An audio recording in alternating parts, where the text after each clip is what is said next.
Hello दोस्तों, good morning, सुप्रभात। कैसे हैं आप सब? तो आज की क्लास शुरू करने से पहले मैं आपको एक इम्पोर्टेंट जानकारी दे देती हूँ। जैसे कि आपको पता है कि यूपीपीसीएस का एग्ज़ाम तो मई में इसका नोटिफिकेशन पहले ही आ गया था, 14 मई का। लेकिन उसमें ये भी लिखा गया है कि इस डेट को चेंज किया जा सकता है। और यूपीएससी का एग्ज़ाम ये 28 मई को है। अभी एक नोटिफिकेशन और आया है, एक हफ्ते पहले ही एचपीएससी ने इसे जारी किया है, हरियाणा पब्लिक सर्विस कमीशन ने। इसका भी पेपर कब होने जा रहा है? मई में होने जा रहा है, लेकिन अभी कोई डेट नहीं दी गई है। लेकिन ये है कि इसका एग्ज़ाम जो है मई में होगा, हरियाणा पब्लिक सर्विस कमीशन के द्वारा। और टोटल 95 सीटें आई है। कितनी सीटें आई हैं? 95 सीटें। और एचपीएससी के द्वारा ये भी कहा गया है कि अब हर साल जो है ये एचसीएस का पेपर लिया जाएगा। किसका? एचसीएस का पेपर लिया जाएगा। तो अगर आप किसी भी यूपीएससी या पीसीएस के एग्जाम की तैयारी कर रहे हैं तो अब मई में एग्जाम आने वाले हैं, तो ज़्यादा टाइम आपके पास नहीं बचा है। 2 ही महीने का टाइम है, मार्च और अप्रैल का। तो जो भी स्टूडेंट इन एग्जाम की तैयारी कर रहे हैं वो पूरे जोर शोर के साथ लग जाइए। 2 महीने का टाइम है। तो अब सबसे ज़्यादा आपको ज़रूरत रहेगी प्री के एग्जाम पे फोकस करने की। और जो बच्चे एग्जाम दे रहे हैं तो प्री पे फोकस करेंगे तो आपको उसके लिए सबसे ज़्यादा एमसीक्यूज़ लगाने की ज़रूरत रहेगी। तो आज से जो हमारी क्लास रहेगी उसमें हम डेली एमसीक्यूज़ लेके आएंगे। 10 से 15 ऐसे एमसीक्यूज़ लेके आएंगे जो आपके पहले या तो किसी ना किसी एग्जाम में पूछे गए हैं, जैसे या तो यूपीएससी या किसी पीसीएस के एग्जाम में पूछे गए हैं, या फिर आने वाले टाइम में उनके पूछे जाने की पूरी संभावना है। ऐसे इंपॉर्टेंट क्वेश्चन को डेली हम इस सीरीज में लेके आते रहेंगे। बाकी जो हमारी मैपिंग वाली वगैरह सीरीज चल रही थी वो सीरीज भी हमारी रेगुलर चलती रहेगी। और ये अलग से हमारा जो है एमसीक्यूज वाली सीरीज, ताकि आपके डेली अगर आप एमसीक्यूज लगाते हैं तो आपकी तैयारी जो है और भी बेहतर हो सके। तो चलिए हम क्लास को स्टार्ट करते हैं। हमारा फर्स्ट क्वेश्चन है, निम्नलिखित में से किस अधिनियम में कोलकाता में सर्वोच्च न्यायालय की स्थापना का प्रावधान किया गया था? यानी किस अधिनियम के द्वारा कोलकाता में सर्वोच्च न्यायालय की स्थापना का प्रावधान किया गया था? सबसे पहले सर्वोच्च न्यायालय कहाँ पे स्थापित किया गया था? कोलकाता के अंदर किया गया था। और हमें बताना है कि इसका प्रावधान किस अधिनियम के द्वारा किया गया था। पहला हमारा ऑप्शन है रेगुलेटिंग एक्ट 1773 के द्वारा। ऑप्शन बी है भारत अधिनियम 1784 के द्वारा। ऑप्शन सी है चार्टर एक्ट 1813 के द्वारा, या ऑप्शन डी चार्टर एक्ट 1833 के द्वारा। तो किस अधिनियम के द्वारा किया गया था? तो कोलकाता में सर्वोच्च न्यायालय की स्थापना की गई थी। सर्वोच्च न्यायालय, इसकी स्थापना कब की गई थी? 1774 में। कब की गई थी? 1774 में। तो अगर 1774 में की गई है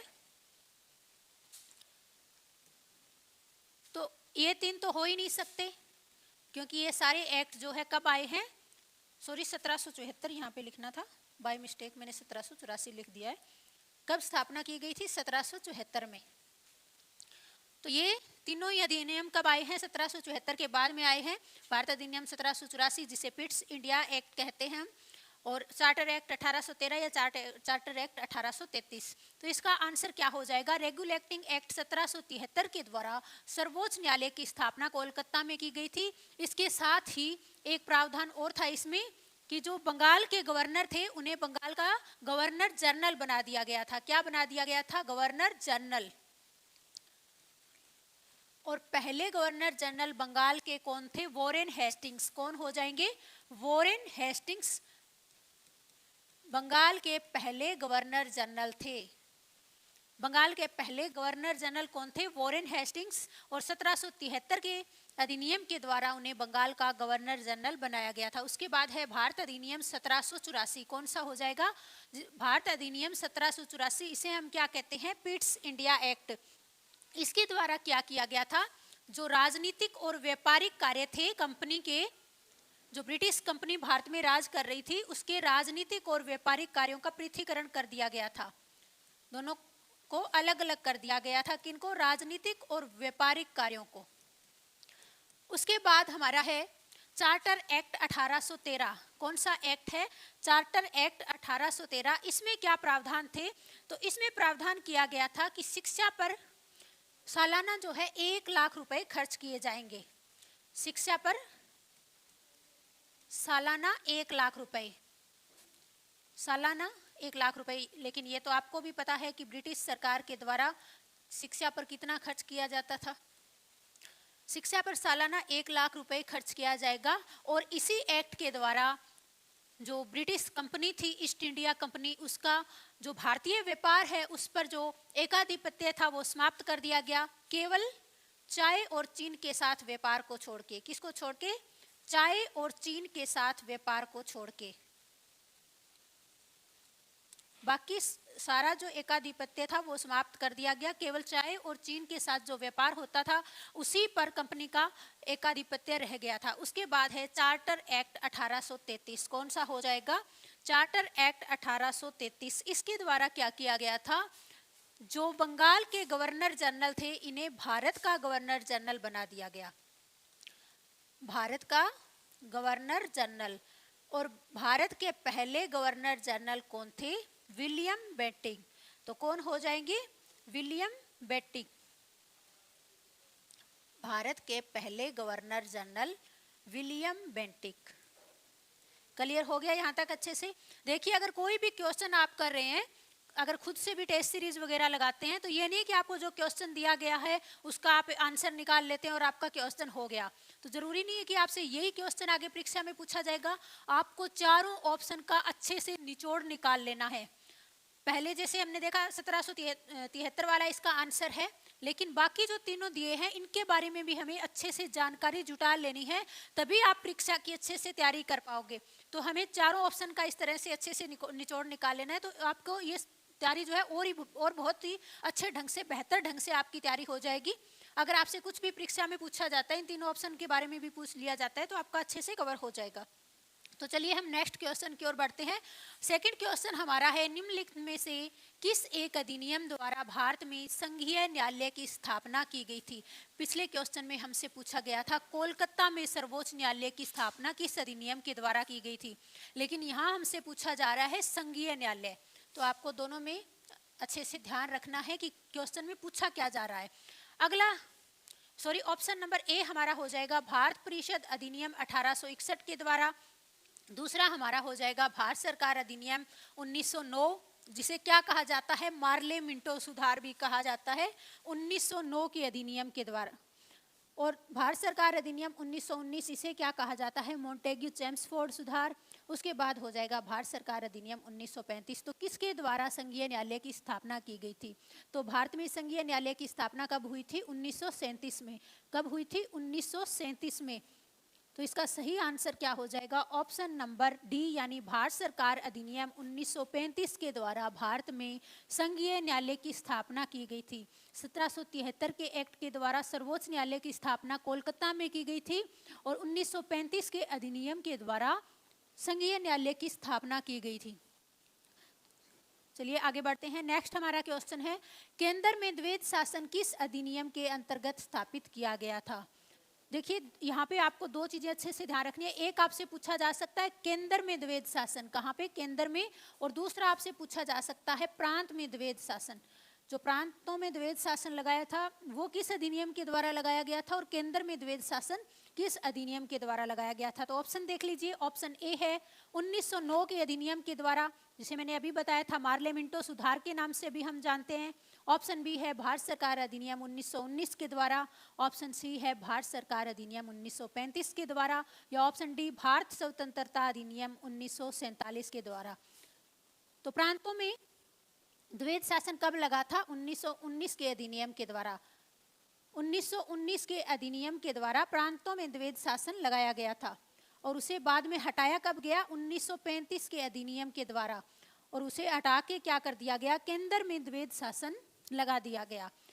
तो यहाँ हमसे क्वेश्चन में पूछा गया है केंद्र में द्वैध शासन यानी दोहरी शासन प्रणाली केंद्र में 1947 वाले पे मैंने क्लिक कर दिया। 1935 से इसका आंसर होगा ऑप्शन नंबर सी, इसका सही आंसर हो जाएगा।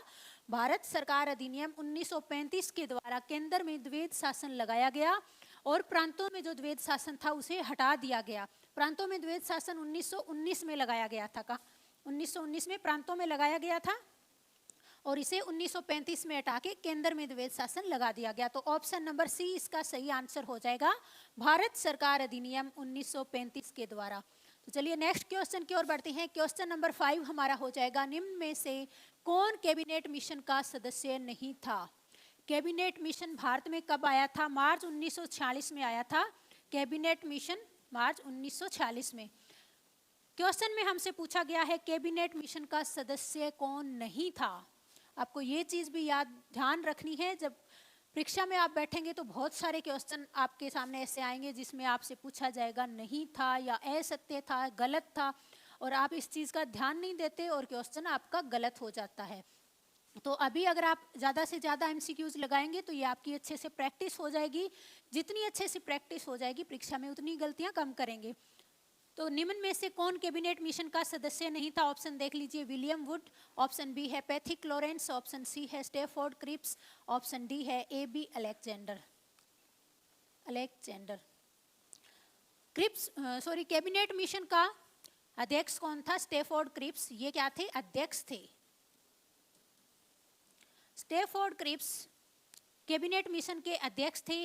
पैथिक लॉरेंस इस मिशन के क्या थे? सचिव थे। और एबी अलेक्जेंडर नौसेना मंत्री थे। क्या थे? नौसेना मंत्री।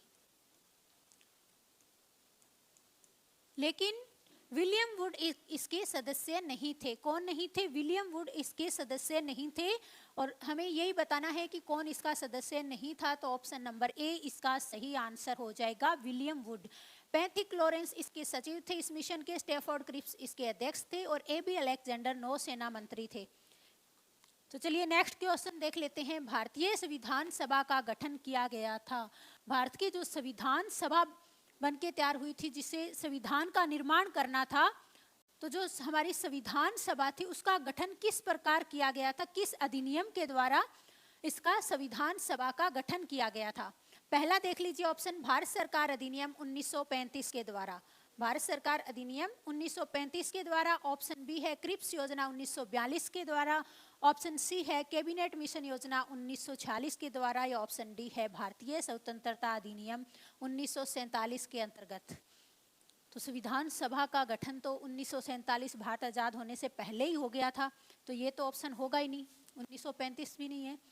कब हुआ था? कैबिनेट मिशन योजना 1946 के द्वारा।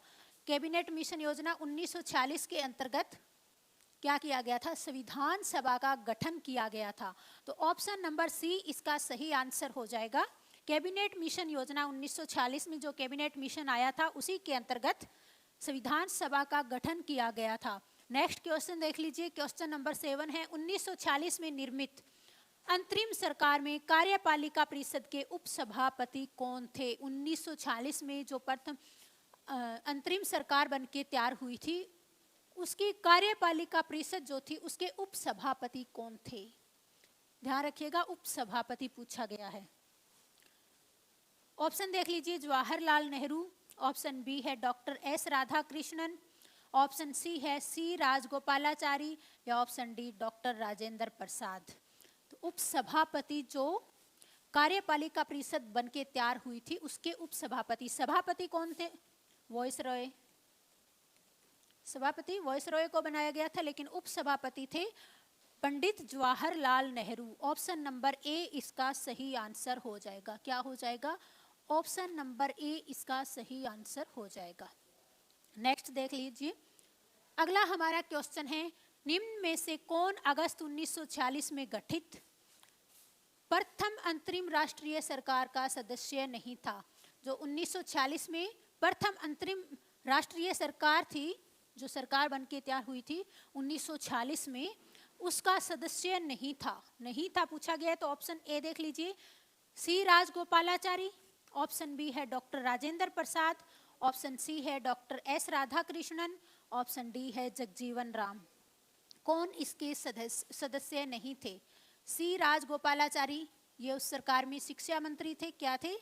शिक्षा मंत्री। डॉक्टर राजेंद्र प्रसाद खाद्य एवं कृषि मंत्री थे, खाद्य एवं कृषि मंत्री थे। उसके बाद जगजीवन राम क्या थे? श्रम मंत्री। कौन सा मंत्रालय इन्हें मिला था? श्रम मंत्रालय मिला था, और ये श्रम मंत्री थे। और ऑप्शन बच गया सी डॉक्टर एस राधाकृष्णन, जो 1946 में जो अंतरिम सरकार बन के तैयार हुई थी उसके सदस्य नहीं थे। ये भारत के प्रथम भारत के प्रथम उपराष्ट्रपति, इनके बारे में जान लीजिए कुछ इंपॉर्टेंट बातें। ये भारत के प्रथम उपराष्ट्रपति थे और द्वितीय राष्ट्रपति निर्वाचित हुए थे। द्वितीय राष्ट्रपति निर्वाचित हुए थे कौन? Doctor S Radhakrishnan. श्री राजगोपालाचारी अंतरिम सरकार में शिक्षा मंत्री थे। राजेंद्र प्रसाद खाद्य एवं कृषि मंत्री थे। जगजीवन राम श्रम मंत्री थे। डॉक्टर एस राधाकृष्णन उस सरकार में शामिल नहीं थे, लेकिन बाद में भारत की आज़ादी के बाद जब उपराष्ट्रपति पद के लिए इन्हें चुना गया और द्वितीय राष्ट्रपति के पद के लिए चुना गया था। क्वेश्चन नंबर 9 हमारा है, भारत के संविधान का प्रारूप तैयार करने वाली संविधान सभा के सदस्यों को चुना गया था। भारत के संविधान का प्रारूप तैयार करने वाली जो संविधान सभा थी, उसके सदस्यों को किस प्रकार चुना गया था? जो संविधान सभा बन के तैयार हुई थी, उसमें जो सदस्य थे, अब ये तो नहीं है कि वैसे ही आ गए लोग इकट्ठा हो गए और हम संविधान का निर्माण करेंगे। संविधान के निर्माण के लिए बहुत ही होनहार व्यक्तियों का होना जरूरी था। तो वो उन व्यक्तियों को कहाँ से चुना गया था, किस प्रकार चुना गया था, ये हमें बताना है। ऑप्शन ए देख लीजिए, ब्रिटिश संसद द्वारा नामित किया गया। ऑप्शन बी है गवर्नर जनरल द्वारा नामित किया गया। ऑप्शन सी है विभिन्न प्रांतों की विधानसभा द्वारा चुना गया। या ऑप्शन डी भारतीय राष्ट्रीय कांग्रेस और मुस्लिम लीग द्वारा चुना गया। किसके द्वारा विधानसभा के सदस्यों को चुना गया था? तो विधानसभा के जो सदस्य थे उन्हें चुना गया था। संविधान सभा के जो सदस्य थे उन्हें विधानसभाएं, जो प्रांतों की विधानसभाएं थी, ऑप्शन नंबर सी में ये दिया गया है कि प्रांतों की जो विधानसभाएं थी उनके द्वारा चुना गया था। तो ये किस प्रकार चुने गए थे? अप्रत्यक्ष। क्योंकि प्रत्यक्ष चुनाव कैसे होंगे? जब जनता प्रत्यक्ष रूप से अपने मतदान करके चुनाव करती है तो उसे हम कहेंगे प्रत्यक्ष चुनाव। लेकिन जब जनता के द्वारा चुने हुए प्रतिनिधि आगे इनको चुनेंगे तो ये क्या हो जाएंगे? अप्रत्यक्ष चुनाव। तो अप्रत्यक्ष मत के आधार पर प्रांतों की विधानसभाओं के द्वारा संविधान सभा के सदस्यों को चुना गया था। और इसमें किसने मतदान किया था? इसमें सभी लोगों ने नहीं कि विधानसभाओं से सभी लोगों ने किया, शैक्षणिक योग्यता के आधार पर इनका चुनाव किया गया था। नेक्स्ट क्वेश्चन देख लीजिए, विधानसभा के चुने हुए स्थायी अध्यक्ष कौन थे? यहाँ पे आप इस वर्ड पे पूरा ध्यान रखेंगे। विधानसभा नहीं, संविधान सभा। संविधान सभा जो बन के तैयार हुई थी उसके स्थायी अध्यक्ष हमसे पूछा गया। देखिए, जब संविधान सभा बन के तैयार हुई तो उसकी पहली बैठक होती है 9 दिसंबर 1946 को। इसकी अगर बैठक होगी तो कोई अध्यक्षता करने वाला भी तो चाहिए, लेकिन तब तक संविधान सभा का कोई अध्यक्ष नहीं चुना गया था। तो इसके लिए 9 दिसंबर 1946 में जो बैठक हुई थी उसके लिए अस्थायी सदस्य किसे चुना गया? डॉक्टर सच्चिदानंद सिन्हा को। ये चुने गए थे अस्थायी सदस्य, कि जब तक स्थायी सदस्य नहीं चुन लिए जाते हैं तब तक सच्चिदानंद सिन्हा अस्थायी सदस्य अस्थायी रूप से संविधान सभा की अध्यक्षता करेंगे। लेकिन उसके बाद 11 दिसंबर 1946 को ही दोबारा बैठक होती है। तो तब क्या किया जाता है? डॉक्टर राजेंद्र प्रसाद को स्थायी सदस्य के रूप में चुन लिया जाता है। ये थे इसके स्थायी सदस्य कि संविधान सभा की बैठकों की स्थायी सदस्य कौन होंगे? डॉक्टर राजेंद्र प्रसाद। और अस्थायी सदस्य भी पूछा जाता है, बहुत बार एग्जाम में अस्थायी सदस्य के बारे में पूछा जाता है। तो अस्थायी सदस्य किसे चुना गया था? डॉक्टर सच्चिदानंद सिन्हा को। और स्थायी सदस्य पूछा जाता है तो डॉक्टर राजेंद्र प्रसाद को। प्रथम बैठक अगर आपसे पूछी जाती है तो 1946 को। द्वितीय बैठक पूछी जाती है तो 11 दिसंबर 1946 को। तो किसी भी तरह क्वेश्चन अगर आपसे घुमा के पूछ लिया जाता है तो आपको बिल्कुल भी घबराने की जरूरत नहीं है। तो आपको मैंने दोनों तरह से आपको बता दिया है कि स्थायी सदस्य, अस्थायी सदस्य, प्रथम बैठक कब हुई थी, द्वितीय बैठक कब हुई थी, किस बैठक में राजेंद्र प्रसाद को स्थायी सदस्य चुना गया था। द्वितीय बैठक 11 दिसंबर 1946 में जो हुई थी। तो आज की क्लास में हमने 10 इंपॉर्टेंट क्वेश्चन को कंप्लीट कर लिया है। आगे भी हम ऐसे ही सीरीज चलाते रहेंगे जब तक आपका प्री का एग्ज़ाम नहीं हो जाता है। तो जो भी बच्चे किसी भी एग्ज़ाम की यूपीएससी, पीसीएस इन एग्ज़ाम की तैयारी कर रहे हैं तो हमारे चैनल से जुड़ के हमारे चैनल को सब्सक्राइब कर लीजिए, लाइक और शेयर भी कर दीजिए ताकि और भी बच्चों तक ये जानकारी पहुँच सके। तो आज की क्लास हमारी यहीं पर समाप्त होती है। नेक्स्ट क्लास में फिर मिलेंगे, तब तक के लिए धन्यवाद।